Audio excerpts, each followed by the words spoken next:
will start by commending Mr. Speaker for the laudable, well-thought blueprint in the name of 8th Legislative Agenda.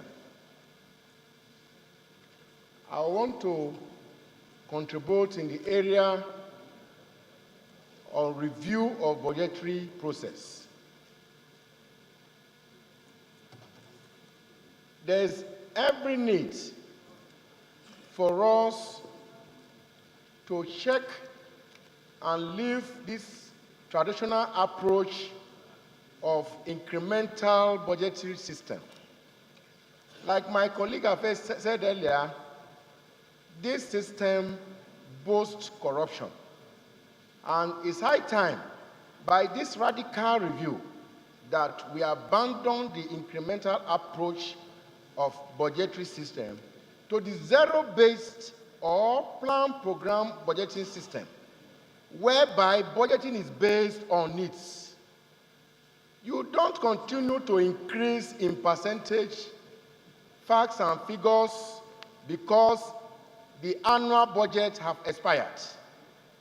There's need for us to agree that if we must move in line with the anti-corruption program of Mr. President, it therefore means we must take a radical position in this House that we leave the incremental approach of budgeting, which is almost absolute and is not necessary for Nigeria any longer.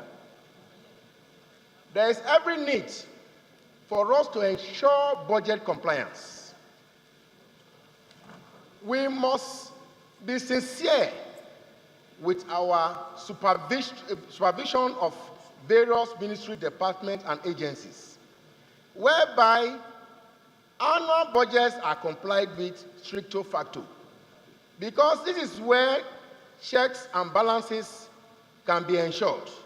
Where there is no proper planning, there cannot be success in everything you want to do. And budget is the financial documentation of the plan of a nation or any organization.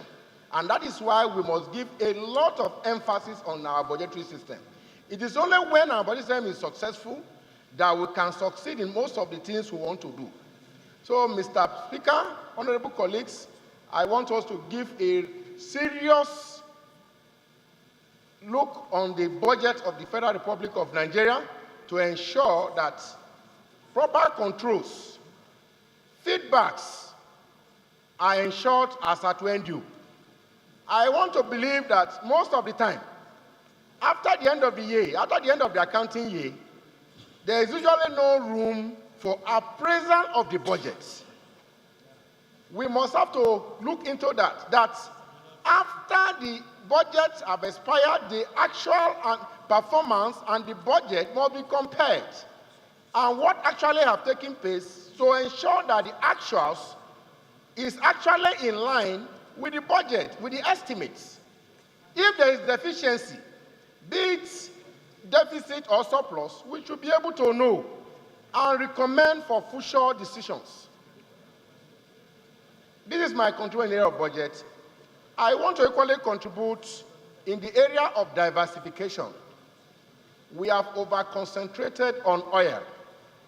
Nigeria is blessed with a lot of mineral resources, yet untapped. Nigeria is blessed with milk and honey, but we have not maximized our resources. I think there's every need that in Nigeria, where we are having illegal mineral drilling is because we have refused to protect our resources and we have refused to maximize the exploration of these resources. I think this 8th legislative agenda should work seriously on this. In the area of security, our territorial integrity, thank you, Mr. Speaker, our territorial integrity must be protected. And, Mr. Speaker, we must do everything we can to ensure that there is peace and the lives and properties of Nigerians are protected. It is only when we have peace that we can even go into developing the economy. And finally, Mr. Speaker, I want us to equally work on area of anti-corruption. And I will dwell briefly on our privatization. Most of the companies and parastatals that have been privatized, they have become moribunds. This is because in Nigeria, we have not understand the fact that when you go into privatization, is to maximize the available resources. Nikon Insurance today is almost dead. NEPA that has not been privatized, we are not getting good results from them.